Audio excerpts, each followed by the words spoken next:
In this guide, I'm going to show you how to customize app icons on your iPhone.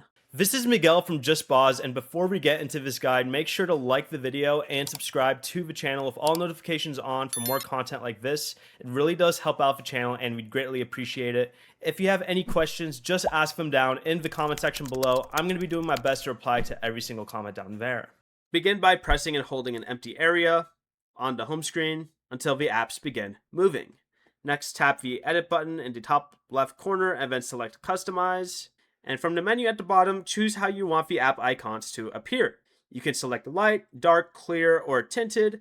And if you choose tinted, use the color controls to select the shade you want.